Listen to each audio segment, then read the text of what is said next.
تو اب جتنا زیادہ ٹمپریچر باڈی کا ہوگا اس سے بچے کمزور پڑ جائیں گے, سست ہو جائیں گے, اور جب ٹمپریچر 101 سے اوپر جائے گا تو اس سے برین متاثر ہونے کا خطرہ زیادہ ہوتا ہے. ہم بچوں میں بخار کے ساتھ جو جھٹکے لگتے ہیں جس کو ہم فیبرائل فٹس کہتے ہیں, اس کے بے شمار کیسز روزانہ دیکھتے ہیں. تو پہلی جو ماں باپ کی ذمہ داری میں سمجھتا ہوں وہ یہ ہے کہ بخار کی صورت میں بچے کو ہوادار جگہ پہ رکھیں, بچے کا ٹمپریچر تھرمومیٹر کے ساتھ چیک کر لیں. اگر وہ 100 یا 101 یا 102 تک ہے تو اس کے کپڑے کم سے کم کر دیں. گھر میں پنکھے کو اگر ہے بے شک سردی ہے ہلکا ہلکا فین آن کر دیں تاکہ ہلکی ہلکی ہوا بچے کو لگتی رہے. اس کے علاوہ گھر میں یہ نہیں کہ فریزر سے پانی نکال لیں, نلکے کا پانی جو ہے اس کو کسی برتن میں ڈال کے تھوڑا سا رومال کے ساتھ بھگو لیں یا کوئی ٹاول لے لیں اور اس کو پانی کے ساتھ بھگو کے نچوڑ کے جسم کے گرم حصوں پہ وقفے وقفے سے پھیرتے رہیں. اس سے دو فائدے ہوں گے. ایک تو جو بچے کو ٹمپریچر میں اضافہ ہے وہ بھی آہستہ کم ہونا شروع ہو جائے گا اور جھٹکے لگنے کا خطرہ بھی کم ہوگا, اور بچے میں جو سستی کمزوری کے اثرات ہیں وہ بھی کم ہو جائیں گے. نتیجہ کیا ہوگا کہ جس وقت آپ بچے کو ہاسپٹل لے کے جائیں گے اس وقت تک آپ اپنا کام کر چکے ہوں گے. اس کے بعد آ جاتا ہے معالج کا کام کہ معالج نے بچے کی تشخیص, معائنہ اور اس کے بعد جو ٹیسٹ یا جو ادویات دینی ہے. ایک تو یہ بات آتی ہے. دوسری بات یہ آتی ہے کہ ہمارے ہاں ایک تصور یہ ہے کہ یہ چیز گرم ہے, یہ ٹھنڈی ہے, یہ نہیں دینی, وہ نہیں دینی. اب بچہ یہ کہہ رہا ہوگا مجھے دودھ چاہیے, مجھے انڈے چاہیے, مجھے پراٹھا چاہیے, روٹی چاہیے. ہم کہتے ہیں نہیں یہ گرم ہے, یہ ٹھنڈی ہے. تو جب بچے یا بڑے کوئی بھی فرد گھر میں بیمار ہو تو اس کو مناسب مقدار میں, جیسے 6 ماہ سے بڑے بچوں میں مناسب مقدار میں پانی کا استعمال, روٹین سے زیادہ پانی دینا مناسب ہے. قہوہ جس میں کم سے کم چینی ہو. چینی جو ہوتی ہے یہ صحت کے لیے اچھی نہیں ہے. ہاں بچوں کے لیے بھی بڑوں کے لیے بھی. گرین ٹی, بلیک ٹی تھوڑا سا اس میں ڈال دیں, لیمن کے کچھ ڈراپس, کچھ تھوڑی سی مقدار میں سونڈ اور سونف وہ ڈال کے یا دار چینی ڈال کے قہوہ تیار کر لیں اور اس کو وقفے سے بچوں کو دیں. یخنی چاہے وہ چھوٹا گوشت ہے, بڑا گوشت ہے, مرغی کا گوشت ہے, اس کی سوپ بنا کے کم سے کم مسالوں کے ساتھ اپنے مریض جو بیمار بچہ ہے یا بڑا فرد ہے اس کو وقفے سے پلاتے رہیں. اس کے علاوہ انڈوں کا استعمال,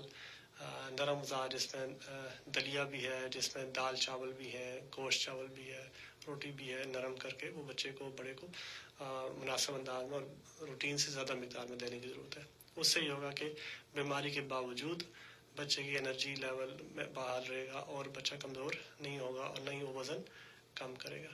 اور اس کے علاوہ کوشش یہ کریں کہ جب بچہ, اپنے بچوں کو یہ تربیت بھی دیں کہ جب بچے کھانسی کریں تو اپنے منہ کے آگے ہاتھ رکھیں, رومال رکھیں, کیونکہ یہ جو سردیوں کی بیماریاں ہوتی ہیں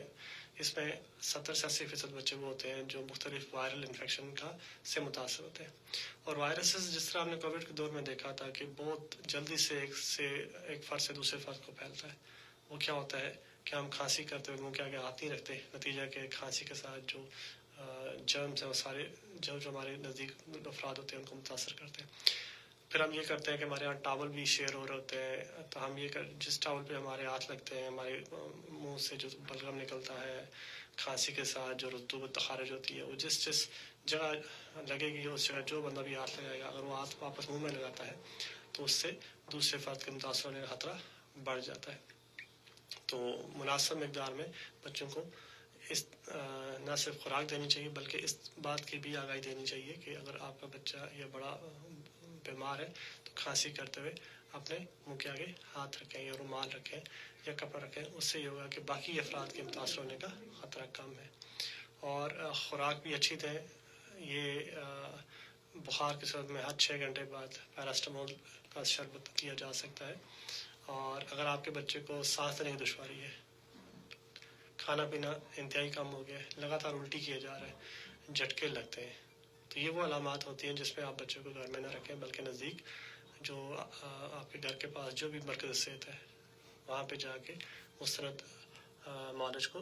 دکھائیں. اگر وہ سمجھتے ہیں تو آپ کے بچے کو دوائی ایسی دیں گے جیسے بچے کی طبیعت میں بہتری ہوگی, اور اگر سمجھتے ہیں کہ آپ اس کا علاج نہیں ہے تو آپ اپنے نزدیکی جو گھر مرکز صحت ہے وہاں سے کسی بڑے مرکز صحت کی طرف بھی بھیجا جا سکتا ہے. تو یہ وہ ذمہ داریاں جو ماں باپ کی ہیں کہ کپڑے کم سے کم رکھیں, بیماری کے دوران خوراک کا مناسب خیال رکھنا, اور کچھ علامات ایسی ہیں کہ جو آپ کو پتہ ہے, جو ابھی جس کا میں نے ذکر کیا کہ لگاتار الٹی کا ہونا. یہ نہیں ہے کہ صرف دودھ الٹی, اگر پانی پی رہا ہے, اگر پانی پی رہا ہے تو یہ لگاتار الٹی نہیں ہے. اگر دودھ نہیں پی رہا لیکن جوس پی رہا ہے تو یہ لگاتار الٹی نہیں ہے. قہوہ لے رہا ہے لگاتار الٹی نہیں ہے. تو اگر ہر چیز جو بھی دے رہے ہیں الٹی کے جا رہے ہیں اور جھٹکے لگ رہے ہیں اور مدہوش ہو رہا ہے بچہ, سست پڑ جا رہا ہے, اور اس صورت میں بچے کو نزدیکی مرکز صحت میں لے کے جائیں تاکہ اس کے پراپر معائنہ اور اس کے بعد علاج کی صورت بن سکے. ڈاکٹر صاحب, انفیکشن کا بڑا ذکر ہوتا ہے کہ وہ ڈاکٹر بتاتے ہیں کہ بچے کو انفیکشن ہے. تھوڑا سا ہمارے سننے والوں کو اور دیکھنے والوں کو یہ بتائیں کہ انفیکشن ہوتا کیا ہے اور اس کی علامات کیا ہیں اور اس سے بچاؤ کے لیے کیا کرنا چاہیے اور اس کے اثرات کیا ہو سکتے ہیں بچے پہ. جی سعید الرحمان صاحب, جب ہم انفیکشن کی بات کرتے ہیں نا تو اس میں ہمارے پاس مختلف پیتھوجنس, بیکٹیریا ہیں, وائرسز ہیں. تو یہ وہ بگز ہوتے ہیں یا وہ جراثیم ہوتے ہیں جو سانس کی نالیوں کو, ہاضمے کی نالیوں کو یا مثانے کی نالیوں کو متاثر کرتے ہیں. اب انفیکشن جلد میں بھی اگر سوزش ہو جائے بیکٹیریا کی وجہ سے تو وہ بھی انفیکشن ہے. دماغ میں اگر سوزش ہو جائے بیکٹیریا یا وائرس کی وجہ سے وہ بھی انفیکشن ہے. آنکھ متاثر ہو جائے بیکٹیریا کی وجہ سے, وائرس کی وجہ سے, وہ بھی انفیکشن ہے. تو بچوں میں ہم جو زیادہ دیکھتے ہیں وہ چھاتی کا انفیکشن ہے, گلے کا انفیکشن ہے. تو اس میں وائرسز بھی شامل ہوتے ہیں, بے شمار وائرسز, اور کچھ ایسے بیکٹیریا بھی ہوتے ہیں جس کی وجہ سے بچوں میں پھیپھڑے متاثر ہوتے ہیں اور نمونیا کی کیفیت پیدا ہوتی ہے. جی اچھا, اس سے بچاؤ کے لیے ایک تو میڈیسن ہے, اس کے علاوہ کیا کوئی والدین خود بھی احتیاط کر سکتے ہیں کہ جس سے انفیکشن جو ہے نا وہ نہ ہو, اگر ہو گیا تو اس کی حفاظت کے لیے کیا اقدامات ہو سکتے ہیں اور بچے کی صحت پہ کیا اثرات ہو سکتے ہیں اگر انفیکشن کو آپ بر وقت تشخیص نہ کریں؟ دیکھیں سعید الرحمان صاحب, پہلی بات تو یہ آتی ہے کہ جیسے میں نے پہلے بات کی کہ ایک تو آپ کو بیسک ایٹیکیٹس کا پتہ ہونا چاہیے کہ بیمار بچے کو ہاتھ لگانے کے بعد اپنے ہاتھ صابن سے دھو لیں. جب وہ کھانسی کریں تو ان کو یہ اس بات کی آگاہی دیں کہ اپنے منہ کے آگے ہاتھ رکھیں. اس کے علاوہ اگر ہاضمے کا انفیکشن ہے جس کو ڈائریا ہم کہتے ہیں, اگر وہ غذائے حاجت کے لیے جاتے ہیں تو واپس آنے کے بعد صابن سے اپنے ہاتھ دھوئیں. پانی کا جو استعمال ہے, چونکہ ہاضمے کی جو بیماریاں ہوتی ہیں وہ عام طور پہ آلودہ پانی, آلودہ خوراک سے ہوتی ہیں. تو پانی کو, صاف پانی کا استعمال, چاہے وہ فلٹر والا پانی ہے یا پانی کو بوائل کر کے ٹھنڈا کر کے اس کا استعمال کر لیں. یا پھر جیسے ہم بازاروں میں دیکھتے ہیں کہ نالیوں کے ساتھ فٹ پاتھ پہ ریڑیوں سے مختلف لوگ کھانے پینے کی چیزیں لے کے کھا رہے ہوتے ہیں کہ جہاں پہ خوراک کو پراپر طریقے سے اسٹور کرنے کا بندوبست نہیں ہے, خوراک کو پراپر طریقے سے دھونے کا بندوبست نہیں ہے, وہاں پہ برتن صاف کرنے کا بندوبست نہیں ہوتا. تو یہ وہ مسائل ہیں, جب ہم ان پہ توجہ نہیں کریں گے تو ہمارے بچے بیمار ہوں گے, ان کا انفیکشن ہو جائے گا. اسی طرح جیسے چھاتی کا انفیکشن ہے تو اس صورت میں کچھ ایسے بیکٹیریا جس میں ایچ انفلوئنزا ہے, نیموکاکس ہے, تو اس کی وجہ سے بہت زیادہ بچے بیمار ہوتے ہیں, نہ صرف پاکستان میں بلکہ پوری دنیا میں. تو نتیجہ جب یہ ان ریسرچ ورک ہوئی اور ریسرچ ورک سے پتہ چلا کہ یہ بیکٹیریا ہے تو اس کے اگینسٹ ویکسین ڈیولپ کی گئی, اور ویکسین پاکستان میں مختلف اداروں کے تعاون سے 6 ویکس, 10 ویکس اور 14 ویکس پہ لگائی جاتی ہے. تو جن بچوں کو ویکسین لگتی ہے ان میں ان بیماریوں کی وجہ سے خطرناک بیماری پیدا ہونے کا خطرہ انتہائی کم ہو جاتا ہے. اسی طرح چونکہ پہلے 6 ہفتے, 10 ہفتے اور 14 ہفتے کی عمر میں بچوں کو تو چونکہ ماں باپ لے آتے ہیں, لیکن جب 9 مہینے اور 15 مہینے کا ٹیکہ جو ہوتا ہے جو خاصے سے متعلق ہے تو وہ کئی دفعہ لائمی کی وجہ سے یا تھوڑا وقفہ زیادہ ہونے کی وجہ سے ٹیکہ اکثر بچوں کا رہ جاتا ہے. تو ہم نے 2012-13 میں بھی دیکھا کہ پورے پاکستان میں بے شمار بچے اس بیماری سے متاثر ہوئے اور سینکڑوں بچوں کی موت بھی ہوئی اس بیماری کی وجہ سے. اور ہمارے کشمیر کے علاقے میں گزشتہ 1-1.5 سال سے خسرے سے بے شمار بچے متاثر ہو رہے ہیں, اور سینکڑوں کے حساب سے بچے پچھلے سال متاثر ہوئے, اس سال بھی بچے متاثر ہو رہے ہیں جن کو نہ صرف نمونیا ہو سکتا ہے بلکہ ان کا دل بھی سوج سکتا ہے, ان کے دماغ میں بھی انفیکشن کا اثر پہنچ سکتا ہے. اور جب دل سوج جائے, پھیپھڑے متاثر ہو جائے نمونیا کی صورت میں, اور دماغ متاثر جس کو ہم گردن توڑ بخار کہتے ہیں, تو عام طور پہ ان بچوں میں موت کا خطرہ بہت بڑھ جاتا ہے, یعنی ان بچوں کی سروائیول انتہائی کم ہو جاتا ہے. تو اب اس سے بچاؤ کیسے ممکن ہے کہ ویکسین ٹائم پہ لگوا لی جائے، اور یہ وہ احتیاط ہیں جو کی جا سکتے ہیں جس سے بچاؤ ممکن ہے۔ ڈاکٹر صاحب آپ ماشاءاللہ اپنے شعبے کے انتہائی ماہر جو ہے نا وہ ڈاکٹر ہیں، اور آزاد کشمیر میں شاید آپ کے پائے کا ڈاکٹر میرے خیال میں تو کوئی بھی نہیں ہے، تو آزاد کشمیر حکومت کو ہمارے پروگرام کی وساطت سے یا حکومت پاکستان کو کیا تجاویز جناب دیں گے کہ بچوں کی صحت جو آزاد کشمیر میں ہے اس کی حفاظت کے حوالے سے کیا اقدامات اٹھائے جا سکتے ہیں؟ دیکھیں، جہاں تک government of Pakistan, government of India کا تعلق ہے، تو گورنمنٹ پہلے ہی بہت کچھ کر رہی ہے، لیکن مزید بھی بہت کچھ کرنے کی یعنی اس میں گنجائش موجود ہے۔ تو ایک تو ڈاکٹر کی ٹریننگ، اور دوسرا یہ ہے کہ جو نرسنگ سٹاف ہے اس کی تربیت اور سہولتوں میں اضافہ، یہ ہے۔ جی اچھا، آزاد کشمیر میں جو سہولیات ہیں، اب عموماً ہمارے جو والدین ہیں یا جو بھی ہیں وہ یہ سمجھ رہے ہوتے ہیں کہ بھئی یہاں پہ تو کوئی سہولت نہیں ہے، بچہ اگر بیمار ہو گیا اس کو پنڈی لے کے جائیں، کسی اچھے ڈاکٹر کے پاس لے کے جائیں۔ یہ جو ایک رائے بنی ہوئی ہے کہ بھئی یہاں علاج شاید اچھا نہ ہو اور رسک لینے کی ضرورت نہیں ہے، کس حد تک آپ والدین کو اس پہ بتائیں گے کہ وہ اطمینان رکھیں یا پھر واقعی ایسا ہے؟ دیکھیں سعید صاحب، اگر میں آپ کو اپنے ادارے کا ایک رف سا آئیڈیا دے دوں، تو جب میں اسلام آباد میں ٹریننگ پروگرام میں تھا، آج سے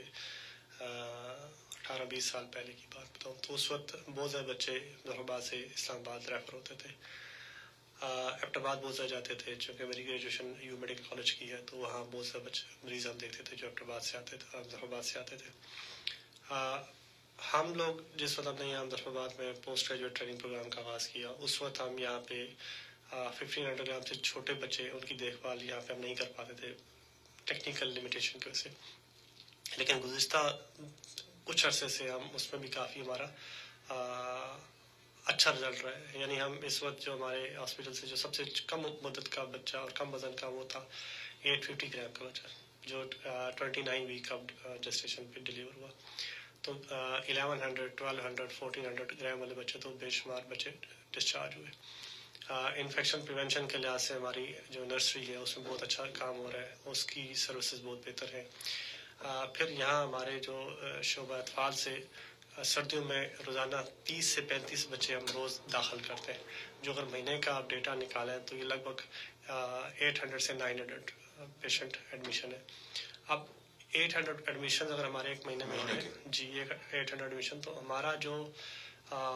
یہاں سے ریفرل کا پرسنٹیج ہے وہ 1% یا 2%، اس سے اوپر نہیں ہے، اور وہ بھی ان مریضوں کے ہم ریفرل کرتے ہیں کہ جس میں بیکاز آف ٹیکنیکل لمیٹیشنس، چاہے وہ ڈائگنوسٹک ہے یا جن کے علاج کی سہولت یہاں ہمارے پاس، یا ہم سمجھتے ہیں کہ کمپلیکس ہے یا C M H Rawalpindi ہے یا کچھ اور ایسے ادارے ہیں جہاں پہ اس طرح کی بیماریوں کی علاج کی زیادہ بہتر سہولت موجود ہے، تو انیشل اسٹیبلائزیشن کے بعد ہم ان کو وہاں بھجواتے ہیں۔ لیکن آپ یہ دیکھ لیں کہ اگر 700 سے 900 پیشنٹ ہم ایڈمٹ کر رہے ہیں تو ان میں سے اگر 1% 2% ریفرل ہے تو بہت کم ہے۔ تو اگر 100 بچے ہم داخل کر رہے ہیں تو 99 بچوں کو تو ہم یہاں، یا 97 بچوں کو ہم یہاں علاج کی سہولت دے رہے ہیں، جو کہ ہم نے اگر گورنمنٹ کا رول نہ ہوتا، گورنمنٹ سروسز نہ دیتی، چاہے وہ انفراسٹرکچر کی صورت میں، ایچ آر کی صورت میں، یا ادویات کی صورت میں، یا ٹریننگ کیپیسٹی بلڈنگ کی صورت میں، تو شاید یہ ممکن نہ ہوتا۔ لیکن اس میں مزید بھی بہتری گنجائش اس طرح ہے کہ جو پیرامیڈکس ہے اس کی تعداد بہت کم ہے، نرسنگ سٹاف کی تعداد بہت کم ہے،